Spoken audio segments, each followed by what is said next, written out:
Gary Pearson here. Today we're going to talk about your power zone. And now we've already spoken about the control zone being between shoulders and hips, where it's most comfortable to be able to strike a ball. But where do you get the most power in relation to your body? Where does power come from, and how do you generate it and everything as well? Okay, so for the backhand it's most beneficial to allow the ball to come back. I see so many players, where they come forward and they do this and they just break their wrist out through there and they push their racket that way to go, they push this because they can, and that gets a reasonable amount of racket speed through the ball to get the ball deep. So that there will do that, and it's not super bad. It comes back at them a bit, but you can straighten it up with just a turn of your wrist and it'll go away, and it's there, but it's just not powerful. It's just no good. If you let the ball come back, once again, if you go back between this hip and your belly button for the backhand. And the backhand differs a little bit from the forehand, because your power zone, while it is between here and here, this is an area of not an area of absolute strength. So I actually believe you should be going on your right foot as much as possible, because you can cut back beside the ball and it engages all your body. So back that way, this is an area of power because my body's already prepped, and now I can just hit through here and it's really good. So the front foot is the best way to go by far, even in the back corner. It just works really well. I love the back foot backhand on a rising ball and all that sort of gear. So it's got its place and it's got options, and it adds deception and it does all sorts of wonderful things. So that's all there as well. But if you can work on this, and you can make sure that you work on getting the ball to come back in your power zone. So when it comes back here, wait for it and then hit it. So I'm going to here wait and then I'll hit it. So I'm trying to let the ball come between my hip and my belly button. So rather than going out too early, sometimes I'll go there and I'll make it up with my steps. So I might step there to get it in the right spot, or I might step back there to get it in the right spot. And although it seems like it gets less when you turn this way, it moves a little bit to just adjacent with your body if you're facing this way. So if you've turned your body around, because all this area here is really powerful through the ball back here, that's really powerful. Your whole body goes through there and it turns that way, which gives you that zone, and it all sort of works really well. So there you go. Hope you can understand the power zone and what goes on. It's seriously good, because what it does, it activates your body muscles. So it's not these little muscles that are hitting the ball, it's the big muscles that are hitting the ball. Let the ball come back into within your body zone at least. Get that one worked out. If the ball's in that zone there, rock and roll. Here we go. Power, options, control, everything, the whole lot. And if it's not in there, you better move to make it go in there, which is often a little shuffle to get it there, and that sets your body in the right sort of direction, or it's 2 steps to get it there, and then off you go. So it works really, really well. There. Now if I can drive and have the ball relatively just behind that line, just there, that is a position of power. Now this is really, really important, what I'm about to tell you here. If I've got my foot on the line and the ball is here, that's what I perceive as almost the optimum position. And the reason is because I get a fair bit of body drive through the ball here before I even strike the ball there. And it engages your body. Now the more I move the ball out here, the less I engage my body, the more I push my wrist out. So what that's doing is I'm losing my whole body, I'm losing my whole frame, I'm losing all the big strong bits that work for me.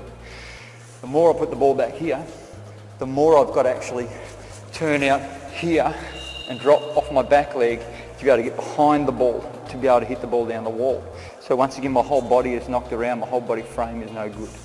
But when I put the ball around about here, what happens is I get the ability to drive body through and arm through and everything through right into this position here. So it becomes really good. Like, it becomes such a good thing because my whole body's engaged as well as my arm when I swing. So the answer is really simple. What happens is the ball is never where you want it to be. The ball's up there or the ball's over here. So if the ball is over there, I'll go there to get the ball there.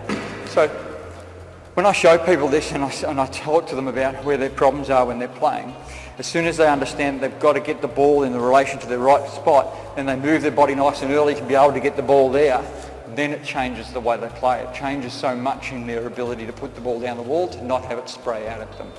So it's really, really quite simple. When the ball comes here, you come back and you hit the ball so it's in that optimum position. Now it can be off front foot, it can be off 2 feet, it can be off 1 foot. And you notice I changed my feet when I did that. But you need to understand the relationship of your body and your feet, whether you go off front foot or whether you go off 2 feet or whether you go off back foot. It's all in line as far as it goes with your hip. So there you go, understand, find and just muck around with the optimum position for you with the ball. Not everybody's 100% the same. Some people use their body differently, rather strongly, in different ways. Other people turn out more. Other people like to push out and through and use their body through the ball. Work out what suits you and work out where the best place is. And once you understand where it is in relation to your body, get the ball there every single time. When you see the ball come back here, get the ball into that spot and then hit it and off it'll go. So there you go, there's a fair bit in this. I can tell you once you truly understand exactly where the ball goes, I guarantee you that's exactly what all the best guys do. They understand where the ball needs to be in relation to their body. They get it there, bang, and that's why every shot's a good shot. Right, there you go, that's your power zone. Get into it, muck around, experiment, just set some balls up and understand completely where your power zone is in relation to your body. And I guarantee you, you'll be surprised at just how big an area it is that you can get the ball in, and don't rush into getting the ball too far in front of your body, because that's one of the biggest problems most people have. Gary Pearson here. Today I've got Jess, she's going to give us a hand. We've got a backhand drop. Today we're going to improve her backhand drop. This is what she's got. It's pretty good. Yeah, so that's not a bad result at all. Pretty neat. The outcomes are pretty good. Okay. So you say, oh, it's pretty tough to improve that, because that was pretty good, wasn't it? That was all right. I like it. We'll see what this does, and then you'll understand exactly what I'm talking about. I want you to lift your elbow up on the follow through a little bit. I want you to lead with your elbow there, there. Now what I'm doing by doing that, I'm putting cut into your backhand drop. So instead of getting this flat racket which goes there, we're going to get cut across this way, because that's what it does, that there. So it's pretty interesting how it takes pace off the ball and how you get more control and more feel. Pretty solid, pretty heavy, haven't I? Let's go, elbow up there. Good. There, elbow up. Good. So now you can really get this feel, and you can actually, you'll make up for if you're out of position slightly. It'll become extremely consistent. You should be able to keep that nice and down. Take it on the rise like we did before. There, attack it, elbow, there. And now you can get that feeling of full control. See, that elbow will just do the job really nicely. That's giving you all the cut that you need in your backhand drop, whereas before you didn't have it. See that? It's just giving you beautiful cut and beautiful action on the ball, whereas before what looked like was really good, I believe it would fail under pressure. I think it'd get really tough under pressure, and you'd be holding and trying to get the ball in and hitting tins and stuff. This one will be consistent, it will happen every time, and you'll get a great result every time. Here, there, elbow, there, look at that, that's magnificent. There, there, there. Okay, I'll show you something which is awesome. What happens if I put her in trouble?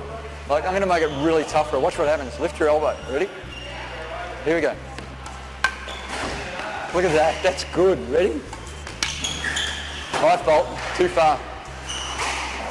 Here we go. So even when the ball's out there, when I put her in trouble out there, she can still pull it out across there with her elbow. There, there. So there's no trouble at all if the ball's way out there, she can still pull it out. Then if I put it in here, she can cut across with her elbow and get a magnificent result. I'm telling you, the backhand with your elbow raised, it gives you that cut across the ball. You get a severely good outcome, as is proven by Jess. That's just magnificent. It's fantastic, isn't it? It's good.